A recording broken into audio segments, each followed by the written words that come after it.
It's really easy to get caught up in your own life, school, family. It's easy to forget about the experiences someone else is having. Sometimes, seeing or being part of someone else's experience can really change you. It teaches you about how you are different and it teaches you about how you are similar. But seeking out those experiences can be hard. It takes energy and time, and it might take you out of your comfort zone. So I'll read some, and then if you raise your hand, if you want to read, you can read some too. So, why do it? The world is getting smaller and smaller all the time, but unless you actively reach outside your own life bubble, you'll miss that. If you don't reach outside your comfort zone, you won't grow. And what's the point of life if you stop growing? First, I'd like you to tell me how you got our school into the Kenya tutoring and what it's like for the students involved here and the students involved there.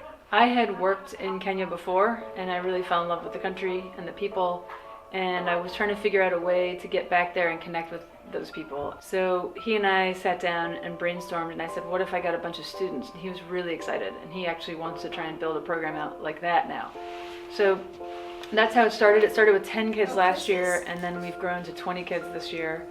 Everyone comes in the morning before school. I get here at 6:30. The first tutors come in before 7, and we call in, and each of them spends half an hour one-on-one with a student. And I think it's been really powerful because our students are building relationships with kids in a very poor village. Some of them are orphans, some of them have HIV or AIDS. All of them are incredibly poor and live with no electricity, no running water. I think it's caused both sides of the equation to grow and develop an understanding of someone who's totally different from them. So tell me about the school and why you actually went there this past break.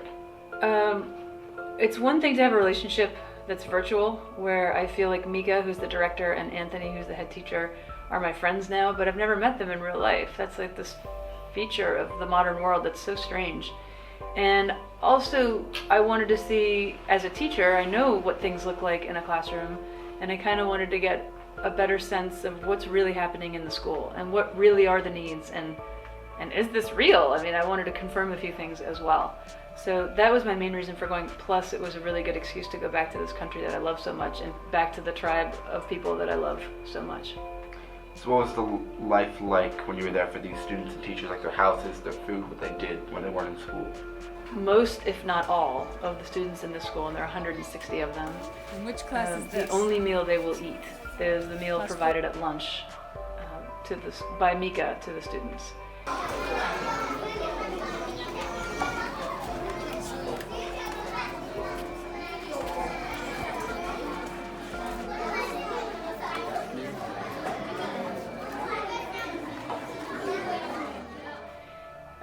Many of the students there, we toured through 4 homes, and there aren't a lot of men in a lot of their lives. HIV and AIDS has devastated this community.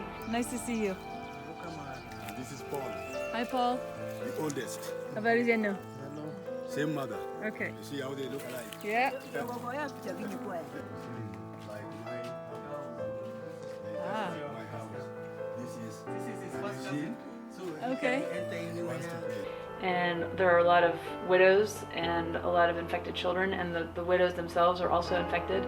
So there's a lot of kids who are either partially or completely orphaned.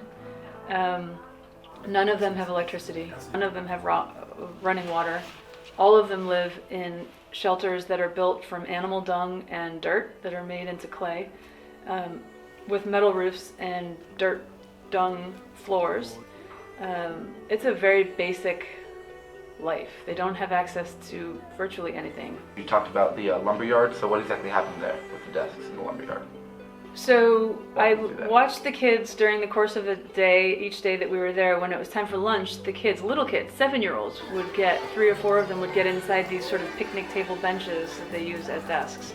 And they would have to run across the dirt yard and go into another building for lunch. And I thought, gosh, I can't believe they have to move things around so much because they have so few desks.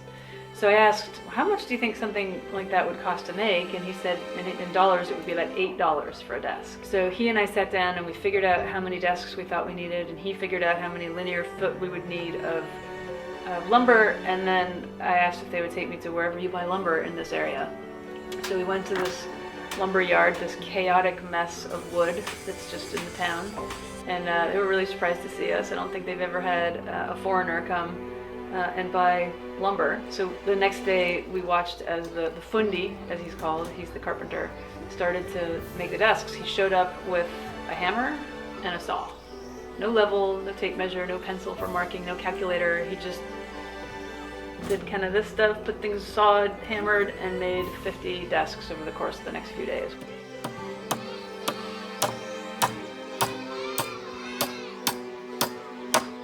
Which was a really good, tangible thing that they needed, that I knew we were getting our money's worth, that I knew was completed, that really made a difference in the school. Obviously all these conditions like $50 a desk and all these no running water, little food. What was it like for you coming from here to go live there for that time? First time I lived in Kenya was surprising and difficult and an adjustment. This time I knew what to expect. So I really felt comfortable and totally, it was no big deal. I think it was interesting for me to watch Fiona.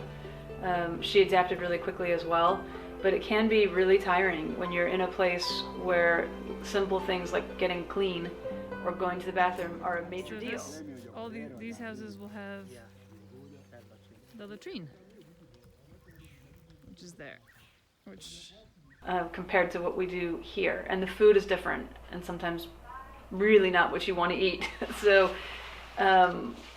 it can be really tiring. So how do you relate them to St. Edward's, like that school? Like what are the similarities and differences of being there when you were observing their It's school? fun when you're a teacher. You can go to a place like this, and the playground, although they don't have any equipment and it's dirt, looks the same in a lot of ways. The kids are running around, they're playing, they're poking at each other, they're laughing, they're playing games. They do lines to their classrooms.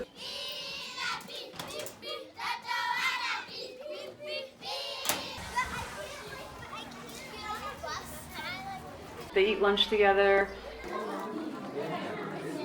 They sit in their classes. They have a teacher at the front of the room. They have security, like we do. We have our school resource officer, Officer Cleveland, who patrols the hall as a sheriff's deputy with all of his weaponry. They have their school resource officer. He's a Maasai warrior who dresses in regular Western attire and carries a machete. And he's a really scary dude. Underneath all the, he looks very simple, but when you see him in action, he's a pretty scary guy. So are there any remaining thoughts or anything you want to say else about the trip? I think I wish that I could take every kid at this school on a trip like this. Because I think even if you think you really do understand how privileged you are, like on a cognitive level, on an intellectual level, I don't think most kids really get it until they go, most adults, until they go into a space that is really different. And I think it changes your perspective when you see people who have absolutely none of the things that you have every single day of your life. And you see them laughing and giggling and carrying on and living a full, wholesome, happy, faith-based life or whatever it is. She wants to pray. okay. Ruoth Nyasache wakendo wuonwa Nyasaye modak apande polo malo hono mar Wuod Sinai. Goni erokamano kuom wuotho gi jotichni mochopo ka gimokelo gi ng'eyo Nyasaye wadwa wuoyo kodgi jadolo maber idolie rach tiriembi to mana kuom mapiny Yesu jawarwa. Amen. You realize how the things you surround yourself with here don't give you happiness. And I think it's a valuable experience to get really far out of your comfort zone and to really get perspective on the things you have and how good your life really is. I think that's probably the thing that sits with me the most.